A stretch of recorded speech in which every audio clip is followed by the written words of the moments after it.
यहाँ वजह यह है कि मतलब गांव में एकजुटता बनाकर आंसू के साथ स्टोन को बंद कराने में गांव वाले पूरा हाँ में हाँ सभी ने मतलब डाला है।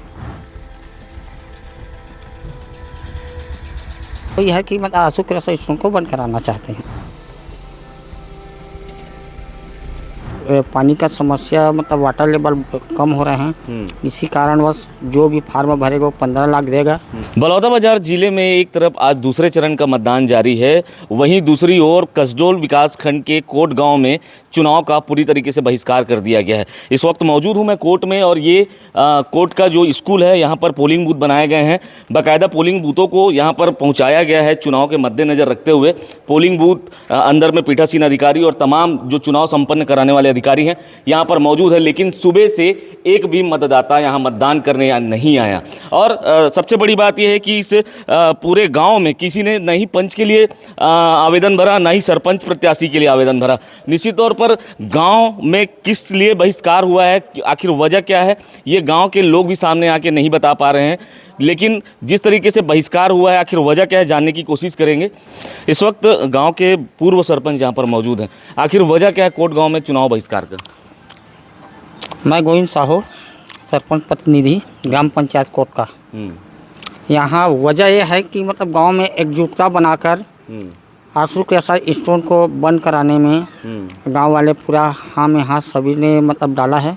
और उन लोग का भी कहना है कि खनहान का गहराई अधिक हो रहे हैं, जिससे पानी खेतों में पानी बंजर होते जा रहे हैं। और साथ ही साथ पानी का समस्या मतलब वाटर लेवल कम हो रहे हैं, इसी कारणवश जो भी फार्म भरेगा वो 15 लाख देगा।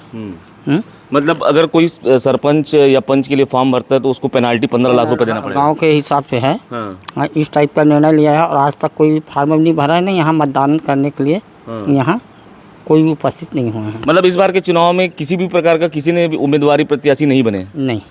तो आप चाहते क्या हो? आप लोग खदान को बंद कराना चाहते हो और वजह क्या है बंद कराने? मांग वही है कि मतलब आंसू के साथ स्टोन को बंद कराना चाहते हैं। भाई तो जब वो खुला भी रहा होगा, जिस समय उस प्लांट को ओपन किया होगा, तो उस समय तो एनओसी गांव से ही लिया होगा, गांव के लोगों ने ही दिया होगा एनओसी। हाँ जी, अब उसको उसी को इन लोग मतलब अब शासन प्रशासन द्वारा उसका जांच करा रहे हैं। माइनिंग विभाग द्वारा भी आए थे, उसका मतलब पूरी तरह से उसका छानबीन किए हैं। उसके बावजूद भी गांव वाले बहिष्कार में अड़े हुए हैं।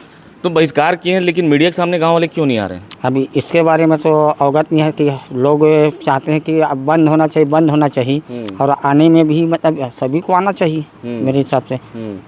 और हम लोग को जनप्रतिनिधि के नाते तो कम से कम कर्मचारी लोग को तो यहाँ आकर खाना का व्यवस्था हुआ या नहीं, क्योंकि अपना मेहमान हैं और न किसी प्रकार के उन लोग को कोई आपत्ति नहीं है। तो ये सरपंच प्रतिनिधि हैं जो बता रहे हैं कि आखिरकार जो चुनाव बहिष्कार की वजह क्या है। लेकिन वजह जो भी हो, लेकिन चुनाव जैसे गंभीर विषय को गांव में या फिर जिस तरीके से ये बहिष्कार किया गया, इस पर शासन प्रशासन को ध्यान देना चाहिए था। जिस तरीके से आज कई पोलिंग बूथों का नज़ारा आप देख रहे होंगे, लगातार भीड़ बढ़ती जा रही है पोलिंग बूथ में। अब मतदान करने के लिए लोग घर से निकल कर जा रहे हैं, लेकिन ये कोट का पोलिंग बूथ है पूरी तरीके से सुनसान है।